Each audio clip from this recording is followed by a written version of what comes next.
हम लोग आज पढ़ने जा रहे हैं चैप्टर नंबर 17। चैप्टर नंबर 17 क्या है? Chapter money and financial system. पैसों का और जो हमारा फाइनेंशियल मींस फाइनेंस जुड़ा हुआ तो मींस पैसों का ही बात हो रही है। फाइनेंस का मतलब और कुछ नहीं होता, केवल पैसों से ही बात होती है फाइनेंस का मतलब। अब money and the financial system, money और फाइनेंशियल सिस्टम क्या है, किस प्रकार से है, अपने देश के बारे में बात करते हैं, थोड़ा सा उसके बारे में हम लोग पढ़ेंगे। मनी कैसे आया, क्या क्यों बनाया गया, क्या सिस्टम था उसका। क्या है चैप्टर का नाम? Money and the financial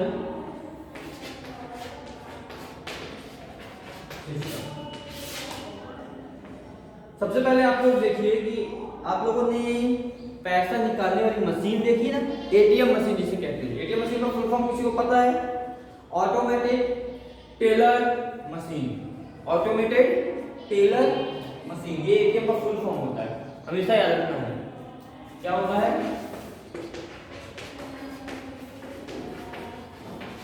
automated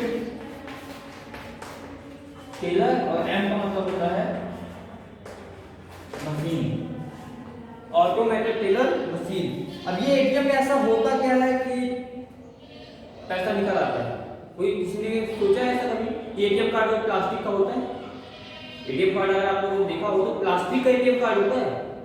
वो प्लास्टिक का कार्ड किस प्रकार से बनाया गया है कि उसमें एक मेटल चिप लगी है। इसको किस प्रकार से बनाया गया वो कभी आप लोग इमेजिन करो कि एक प्लास्टिक का कार्ड, उसमें केवल एक छोटी सी मेटल चिप लगी होती है। छोटी सी एक मेटल चिप लगी रहती है जिसमें आपके बैंक अकाउंट की पूरी डिटेल्स होती है। जिसमें आपके बैंक अकाउंट की पूरी डिटेल्स होती है। तभी तो पता चलता है कि जिसका एटीएम लगा उसी के अकाउंट से पैसा निकाल रहा है। ऐसा नहीं कि किसी का एटीएम लगा किसी के अकाउंट से पैसे गायब। तो एटीएम जो होता है बहुत ही इजी और कन्वीनियंट सोर्स है। ऐसा सोर्स है कि हमको ये रास्ते में जा रहे हैं कि पैसों की जरूरत है तो हम बैंक तो जा नहीं सकते। मान लो हम सतना में हैं और हमको किसी गांव में काम है, गांव चले गए, अब पता चला कि पैसों की जरूरत है, अब हम सतना आएंगे बैंक? नहीं आएंगे। वहाँ एटीएम होगा, उस एटीएम से हम पैसा निकालेंगे। एटीएम क्यों बनाया गया? ये एक बहुत ही इजी और कन्वीनियंट सोर्स के लिए, कि इमरजेंसी किसी को आ रही है, किसी को पैसों की नीड आ रही है तो वो इजीली पैसा विड्रॉ कर पाएगा। जो पहले के राजा लोग हुआ करते थे उनके, आज तो हम पैसा देख रहे हैं, नोटें देख रहे हैं कि कई सारी प्रकार की नोट्स आती हैं, कोई गुलाबी है, कोई कैसी है, पेपर में पैसा होता है, नोट, सब कुछ सबको आज का पता है। क्या आपको ये पता है जो राजा हुआ करते थे, किंगडम्स थी, उन किंगडम्स में भी पैसा चलते थे कॉइन्स की फॉर्म में। कॉइन्स कैसे हुआ करते थे? कॉइन्स उस समय के थोड़ा सा डेवलप नहीं थे।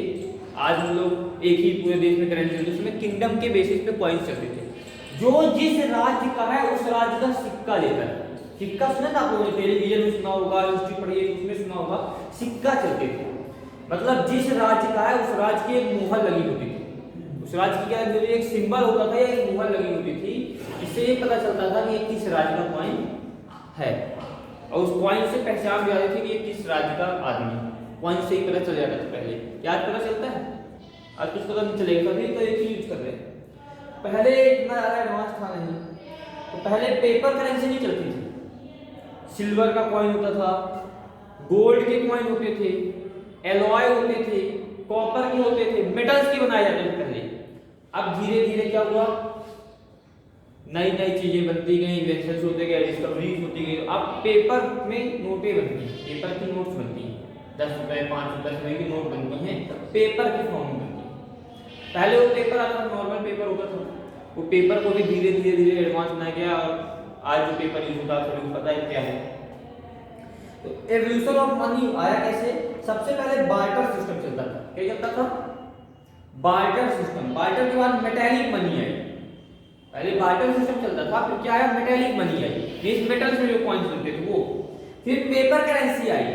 पेपर करेंसी के बाद फिर क्रेडिट मनी, चेक, हुंडी, ड्राफ्ट, ये सब भी आ गए। पेपर करेंसी आई। पेपर करेंसी के बाद आप लोग देखते हो कि पैसा वगैरह किसी को चाहिए है तो चेक बना दिए, ड्राफ्ट बना दिए, तो वो भी पेपर पैसा है, वो भी तो पैसा ही है। तब उस फॉर्म में भी पैसा आने लगा।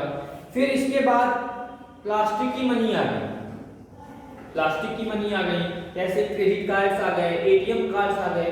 तो ये पैसे क्या हुआ, पूरा एवोल्यूशन होता चला गया, एक क्रम से धीरे धीरे बढ़ते हुए निकल गए। मनी किस प्रकार से चेंज हुई है और आगे भी चेंज होगी, ऐसा नहीं कि चेंज नहीं होगी, आगे भी कोई नई चीज डिस्कवर होगी। ऐसा पता चलेगा कि इसमें वेस्टेज हो रहा है तो फिर नई चीज कोई बनाई जाएगी। अब जब मेटेलिक मनी थी तो मेटेलिक मनी का कंजम्पशन गुड्स किस लिए यूज होता था, गुड्स कंजम्पशन में, सामान वगैरह खरीदने में, कैपिटल गुड्स में यूज होता था, ज्वेलरी और जेम्स में भी यूज किया जाता था। इसके बाद जो पेपर करेंसी है, पेपर करेंसी आज भी चलती है, कहाँ यूज होती है, चाहे वो रिटन डॉक्यूमेंट्स हो वहां भी यूज होती है पेपर करेंसी। आप लोग देखते हो ना, जब रजिस्ट्री वगैरह कराने जाते हैं तो 50 रुपए का नोट पेपर होगा, 500 का होना है, 5000 का, 50,000 का, तो उसमें एक करेंसी बनी रहती है ऊपर। कभी भी नोट पैड देखना, अगर जो रजिस्ट्री वाला होता है उसके ऊपर करेंसी बनी हुई, नोट बनी होती है, कितने की, 5000, 10,000 ऐसा बना होता है। ये क्या है, पेपर करेंसी तो है, रिटन डॉक्यूमेंट्स है। फिर रिप्रेजेंटेटिव पेपर मनी, जो बैंक में नोट्स होती है, बैंक में नोट्स देता है, वो भी तो पेपर नोट्स ही है। इसके बाद कन्वर्टिबल पेपर मनी, कुछ कन्वर्टिबल भी होती है, वो भी तो पेपर ही है। जो भी पैसों के बारे में अगर हिसाब लिखा गया है, पैसों की इंफॉर्मेशन दी जा रही है और पेपर में दी जा रही है तो पेपर मनी कहलाएगी। पेपर में दी जा रही है तो क्या कहलाएगी, पेपर मनी कहलाएगी। Definition and function of money, money की डेफिनेशन अगर हम लोग बात करें तो मनी की डेफिनेशन क्या होती है, money includes all those commodity which in particular time or place undoubtedly can be accepted as consideration for goods and services as means of deferred payments। Money का मतलब होता क्या, अलग अलग प्रोफेसर्स ने अलग अलग डेफिनेशन बताई मनी की। तो बेसिकली मनी का मतलब होता है अपनी नीड के अनुसार किसी सामान को खरीदने के लिए जो हम एक्सचेंज करते हैं, जो उसको देते हैं, भाई कोई चीज लेंगे तो देंगे भी, हम किसी से कुछ भी लेते हैं इसको कुछ चीज देंगे भी, तो जो चीज दे रहे हैं इस सामान को लेने के लिए वो कहलाती है मनी। पहले क्या होता था, पहले मनी सिस्टम नहीं था। पहले क्या सिस्टम था, गांव वगैरह में आज भी चलता है, कोई आइसक्रीम लेने, गांव में आप लोग देखोगे जब छोटे रहे होंगे तो आइसक्रीम आती थी, आइसक्रीम लेने के लिए टोकनी में गेहूं लेके आ रहे थे, चावल लेके आ रहे थे, धान लेके आ रहे थे, उसके बाद उनको आइसक्रीम मिलती थी। गांव वगैरह में आपने देखा होगा। ये जो सिस्टम चलता था ये पहले चला करता था। क्या था, किसी को गेहूं की जरूरत, उसने चावल दिया और गेहूं लिया। किसी को चने की जरूरत है तो उसने उसके मोल के अनुसार कोई चीज दी और चना लिया। जिसको जिस चीज की नीड हुआ करती थी वो उस प्रकार से अपना एक्सचेंज करते थे। तो पहले गुड्स के एक्सचेंज के लिए गुड्स ही जाते थे, सामान लेने के लिए सामान ही दिया जाता था। फिर क्या कर दिया गया, करेंसी की जब डिस्कवरी हो गई, मनी की डिस्कवरी हो गई कि मनी दिया जाए, तो अब क्या हुआ, सामान लेने के लिए पैसा देना चालू कर दिया। सामान लेने के लिए क्या देना चालू कर दिए, पैसा देना चालू कर दिए। तो अपने इच्छा अनुसार या अपने जरूरत अनुसार हम जो सामान खरीदते हैं उसके बदले रिटर्न जो देते हैं उसको हम क्या बोलते हैं, मनी बोलते हैं। आज की प्रेजेंट कंडीशन पे, पहले की कंडीशन के हिसाब से ये लागू नहीं होता, आज की प्रेजेंट कंडीशन के हिसाब से ऐसा कुछ चलता है। फिर अलग अलग प्रोफेसर्स आए, अलग अलग फिलोसफर्स आए और सभी ने मनी की अलग अलग डेफिनेशन दी। सभी ने मनी की क्या थी, अलग अलग डेफिनेशन। तो मनी की कोई एग्जैक्ट डेफिनेशन नहीं है, मनी की कोई एग्जैक्ट डेफिनेशन नहीं है। क्यों नहीं है, क्योंकि हम सिंपल से क्या, हम लोग क्या बोलते हैं, money is used to exchange for goods. Simple सी बात है, जब कोई सामान लेंगे तो उसके बदले जो दे रहे हैं वो मनी कहलाती है, उसके बदले जो दे रहे हैं वो क्या कहलाती है, मनी कहलाती है। फिर मनी के अगर आप बात करें फंक्शन क्या होते हैं, तो जो एक्सचेंज होता है, एक वर्ड है एक्सचेंज, एक्सचेंज का मीडियम होता है मनी। एक्सचेंज का मीडियम क्या होता है, मनी होता है। दूसरी बात करें तो मेजर ऑफ वैल्यू, किसी चीज की वैल्यू का मेजर है, मींस कीमत। मनी का मतलब क्या है, एक मेजर ऑफ वैल्यू मींस कीमत है किसी चीज की। इस चीज को बताया जा रहा है कि इसकी कीमत, ये फिक्स वैल्यू बता रहा है कि ये इतने की है।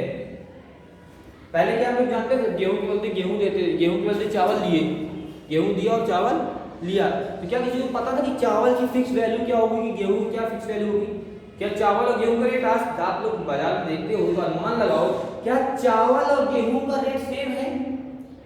चावल अगर 30 रुपए किलो बिक रहा है तो गेहूं तो 17 रुपए किलो ही बिकता है। और पहले क्या होता था, गेहूं और चावल का एक्सचेंज हो जाता था। अब क्या हुआ, मनी के आने से एक वैल्यू पता चल गई हर एक आइटम की, एक हर एक कमोडिटी की क्या पता चल गई हमें, वैल्यू, उसकी क्या कीमत है। फिर ट्रांसफर ऑफ परचेजिंग पावर, इस चीज को खरीदने की जो पावर है, परचेजिंग पावर है, उसका ट्रांसफर होता है। भाई अभी तक क्या था, नीड के साथ, भैया हमारे पास गेहूं है, अब सामने वाले को हम गेहूं कब देंगे, कब गेहूं लेगा वो, जब उसको नीड होगी। पहले तो ये चलता था, भैया उसके पास चावल है, उसको गेहूं की अगर नीड है तब वो आपके साथ एक्सचेंज करेगा, नहीं तो आपके साथ एक्सचेंज नहीं करेगा। यही था पहले सिस्टम कि अगर उसको नीड नहीं है तो वो आपके साथ एक्सचेंज नहीं करेगा। बट आज क्या हो गया, जो हमारी परचेजिंग पावर है वो ट्रांसफर हो गई। भैया हमारे पास पैसा है तो हम खरीद सकते हैं, पैसों की नीड सभी को होती है, मनी है तो आप खरीद सकते हो, ठीक है। अब पहले हमारी मजबूरी हुआ करती थी, अब मजबूरी नहीं है, अब तो हम रेट पता है जितना लेना उतना लेंगे। पहले तो मजबूरी है, भैया मेरे पास उतना गेहूं है, मुझे इतना चावल चाहिए, अब आपको लेना है तो लो। अब आपकी मजबूरी कि भैया उतना चाहिए तो दो, कहाँ से लाओगे वो तुम जानो, लेकिन उतना देना है। बट आज वो मजबूरी नहीं है। अगर हम लोग बात करते हैं कि स्टोरिंग ऑफ परचेजिंग पावर, तो परचेजिंग पावर वो स्टोर्ड का मतलब क्या होता है, कोई भी व्यक्ति मनी को स्टोर कर सकता है, लेकिन जो पहले गुड्स होते थे गुड्स स्टोर नहीं किया जाता। कितना दिन चलाओगे, हम मानते हैं कि चलो गेहूं आपके पास बहुत सारा हो गया, आपके पास चावल आपको खरीदना है, आप सोचोगे इस साल चावल खरीद लिए, बाकी गेहूं स्टोर करके रखें और अगले साल फिर एक्सचेंज करेंगे, या 10 साल बाद फिर एक्सचेंज करेंगे। क्या कर पाते थे? गेहूं हो, खाने की कोई भी चीज हो, कोई भी चीज वो खराब तो होगी ही होगी, खराब, कभी कीड़े लग जाएंगे, कभी कुछ होगा तो नुकसान होता है। क्या पैसा स्टोर करने पे नुकसान होता है? पैसा स्टोर करने पे नुकसान नहीं होगा। अब बैंक में स्टोर करके रखा हो आपको उतना ही रहेगा हमेशा, कभी कोई खराबी नहीं आएगी। फाइनेंसिंग सिस्टम एंड इंस्टीट्यूशन, अब फाइनेंसिंग सिस्टम सिंपल सी बात है, हमारी day to day daily life जो रिक्वायरमेंट है उसको पूरा करने के लिए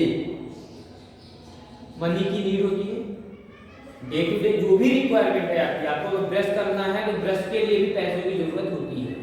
अगर आपको घर खरीदना है रहने के लिए तो घर के लिए भी पैसों की जरूरत है।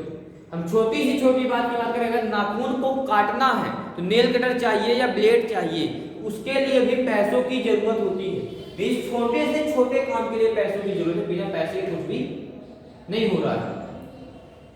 अब हम लोग बात करते हैं कि भैया फाइनेंसिंग सिस्टम कैसे बनाए, तो हर एक इंसान क्या काम करता है, the process of making balance और keeping balance between demand and supply of wealth. मतलब क्या हुआ, आपका एक ऐसा प्रोसेस जो आप क्या करते हो, बैलेंस बनाते हो। घर वाले हिसाब करते हैं ना, घर में क्या होता है, हिसाब किया जाता है। हिसाब कैसे किया जाता है घर में, आप लोगों ने अगर मम्मी को देखा हो अपने, तो आपकी मम्मी क्या ना पूरे घर का खर्चा चलाती है, पूरे घर का खर्चा चलाती है।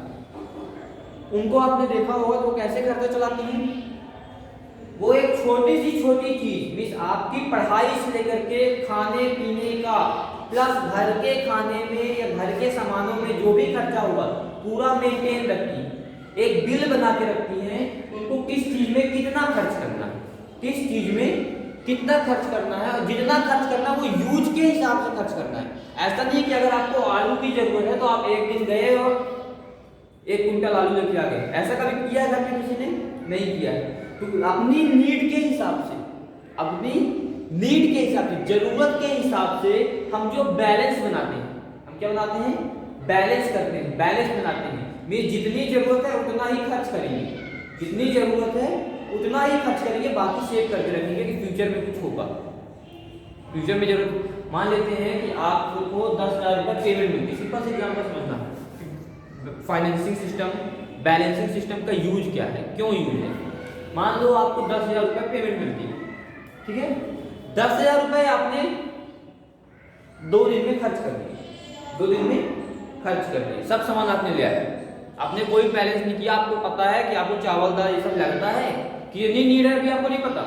आपने अपनी अपनी नीड नहीं देखी कि हमको कितनी नीड है, एक महीने में हमको कितनी नीड है या एक साल में कितनी नीड है, आपने उसको बैलेंस नहीं किया है, आपने केवल खर्च कर दिया, ले आए। ठीक, अब मान लो जब आपका पैसा खर्च हो गया और आपने कोई सेविंग नहीं की, कोई बैलेंस नहीं बनाया और किसी की तबीयत खराब हो जाए, किसी व्यक्ति की तबीयत खराब हो जाए, तब फिर आप उसका इलाज कैसे कराओगे जब आपके पास पैसा ही नहीं होगा? पॉसिबल है फिर इलाज कराना? नहीं। इसी कारण से हम क्या करते हैं, या घर में आपके क्या होता है, जितनी भी पेमेंट आपकी आ रही हो कुछ ना कुछ सेव किया जाता है, कुछ ना कुछ क्या किया जाता है, सेव किया जाता है। भैया फ्यूचर नीड के बारे में किसी को नहीं पता, तो कुछ परसेंटेज हमने रख दिया, ये फ्यूचर नीड का हो गया, बैलेंस कर दिया। अब क्या किया गया, कुछ परसेंटेज जो बैलेंस किया गया उसके अलावा हमको कितने चीजों की जरूरत है, दूसरा हिसाब लगाया जाता है कि हमको कितनी चीजों की जरूरत है, जितनी चीजों की जरूरत है उसमें उतना ही खर्च करें, बाकी पैसा सेव रखें। तो ये जो पूरा सिस्टम चलता है इसी को हम लोग बोलते हैं फाइनेंसिंग सिस्टम। मींस कितने की जरूरत है, जो डिमांड है, डिमांड का मतलब समझ गए, जरूरत, डिमांड के हिसाब से कितना वेल्थ आपने सप्लाई किया, डिमांड के हिसाब से कितनी वेल्थ आपने सप्लाई की, यही सिस्टम कहलाता है क्या, फाइनेंसिंग सिस्टम। इसको जिसने बैलेंस कर दिया उसका फाइनेंशियल कंडीशन बहुत अच्छी होती है। किसी के भी घर की बात करो, डिमांड के हिसाब से अगर किसी ने अपने वेल्थ को मैनेज कर लिया, बैलेंस कर लिया, उसकी फाइनेंशियल कंडीशन बहुत अच्छी चलती है, उसकी फाइनेंशियल कंडीशन सबसे बेस्ट होती है। इससे भी ज्यादा मतलब नहीं होता है कि भैया वो गरीब है कि अमीर है, कम पैसा आ रहा है तो उसके हिसाब से उसकी नीड होगी, ज्यादा आ रहा है तो उसके हिसाब से वो नीड करेगा। हम बात करते हैं जिसके पास कम पैसा आता है, कम पैसा आता है तो नहीं पहनने गए एडिडास के शूज, शूज तो हम 250 रुपए में भी लेके आते हैं, शूज ही है ना, चलते तो उतने ही है, दिखते भी उसी तरह है, कुछ फर्क है? कुछ नहीं है। जिसके पास ज्यादा आता है वो एडिडास के पहनता है। तो हमारे पास जितना आता है उसके हिसाब से अगर अपनी फाइनेंशियल कंडीशन को, अपनी डिमांड को फुलफिल करते हैं तो हम उसी को बोलते हैं फाइनेंशियल सिस्टम। जितना जिसके पास है, जितनी वेल्थ है उसके हिसाब से, कितनी नीड है उसके हिसाब से, जो अपने बैलेंस शीट को बना लेगा, जो अपने पैसों को बना लेगा, जो अपने फाइनेंस को मैनेज कर लेगा, उसको हम लोग बोलेंगे कि फाइनेंशियल सिस्टम है ये उसका। अब फाइनेंशियल सिस्टम के बाद हम लोग बात करते हैं जो इंस्टीट्यूशन हुआ करते थे। तो इंस्टीट्यूशन कैसे होते थे, एक गवर्नमेंट एक प्राइवेट, सेक्टर दो ही होते हैं ना, एक गवर्नमेंट और एक प्राइवेट। अब हम बात करते हैं फाइनेंसिंग इंस्टीट्यूशन होता क्या है। तो फाइनेंसिंग इंस्टीट्यूशन की जो डेफिनेशन है, फाइनेंसिंग सिस्टम में जो भी व्यक्ति मनी का एक्सचेंज करता है, जो भी व्यक्ति मनी का एक्सचेंज करता है, या जो इंस्टीट्यूट मनी का एक्सचेंज करता है, वही कहलाता है फाइनेंशियल इंस्टीट्यूशन। बात समझ में आई?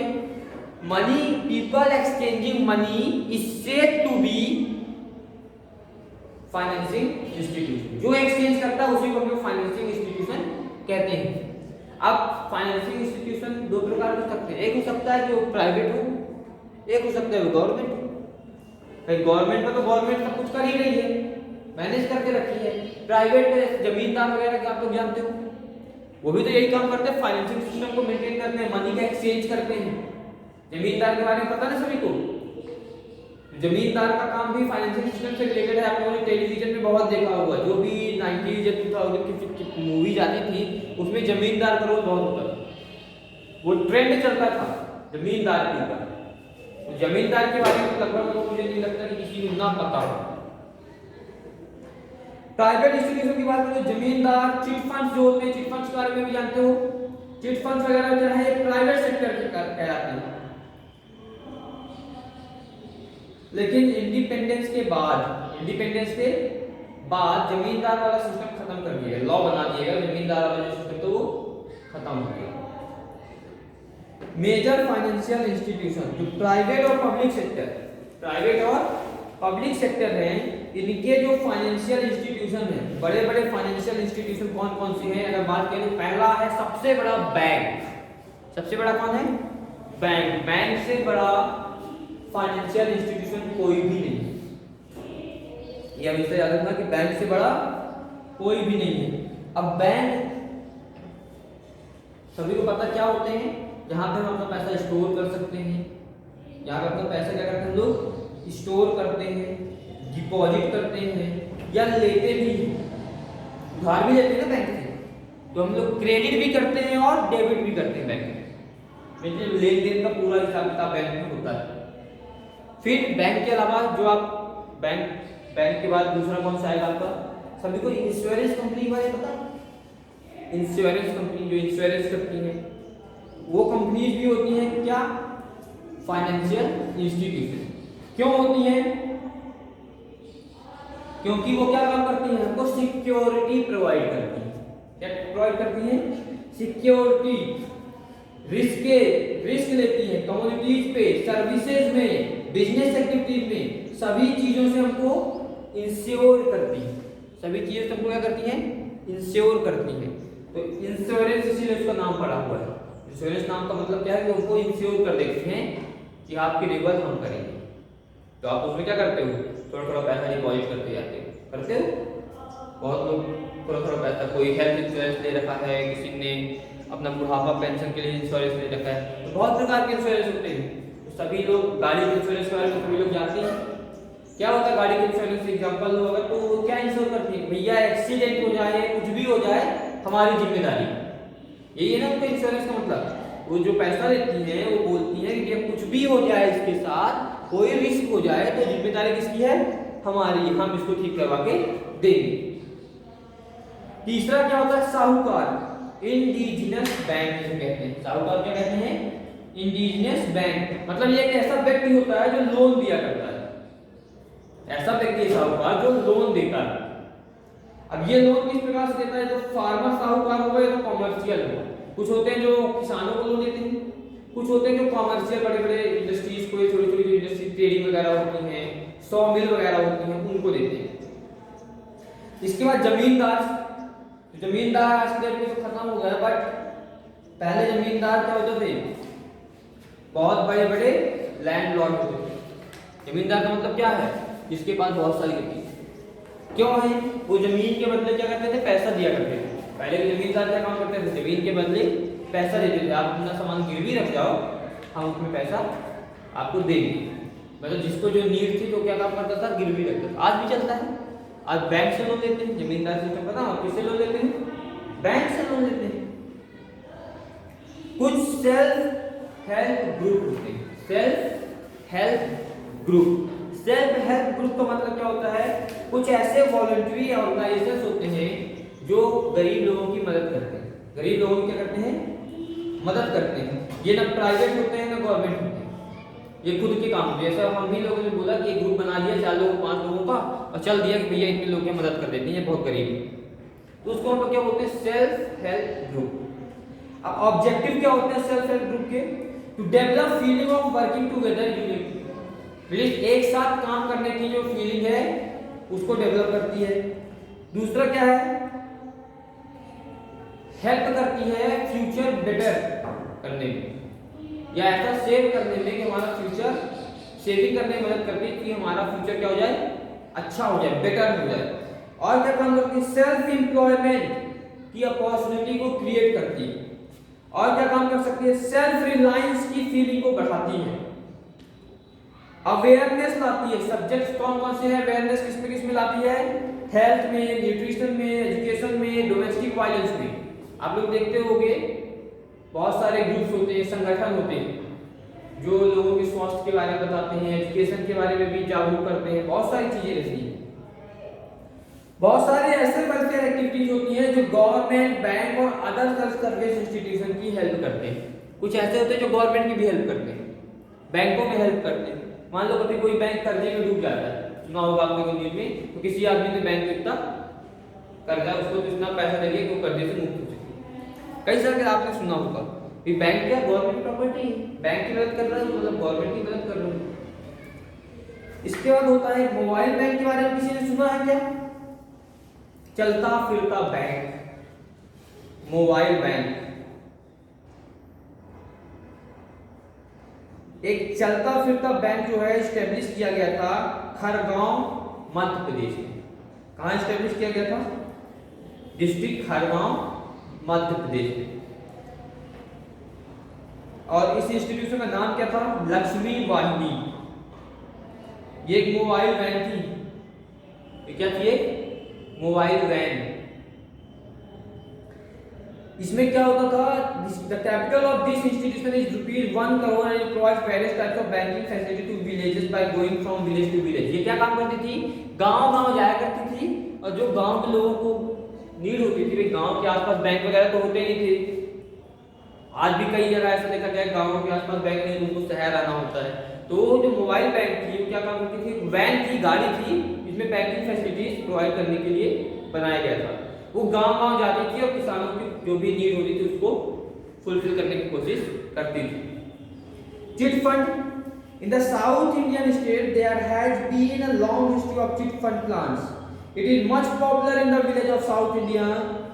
There it runs in both the forms, organized and unorganized. Chit fund क्या है? ये ऑर्गेनाइज भी हो सकती थी और अनऑर्गेनाइज भी। और चिट फंड का जो सिस्टम चलता है साउथ में ज्यादा चलता है, साउथ इंडिया में ज्यादा चलता है। The number of the members of these chit funds is fixed earlier. पहले तो क्या होता था? फिक्स हुआ करते थे, कितने मेंबर होंगे चिट फंड में, वो सब क्या होता था? फिक्स होता था। After a fixed interval of time, these members meet a fixed place and collect the fixed amount of money. और ये क्या काम करते थे? ये किसी भी प्लेस में इकट्ठा होते थे और पैसा अपना इकट्ठा कर लेते थे पूरा। और ये जो पैसा है पूरा जितना भी इकट्ठा होता था वो क्या होता था? इनके मेंबर्स में बढ़ जाता था, इनके मेंबर्स में बांट दिया जाता था। कोई को पेमेंट तो मिलती नहीं थी, कोई पेमेंट मिलती थी, वही जो पैसा इकट्ठा हुआ उसी क्या करते थे? आपस में बांट लेते थे। और ये सारे के सारे जो हाईएस्ट अमाउंट ऑप्शन था, जो भी ज्यादा बोली लगाएगा, यहाँ क्या लगती थी?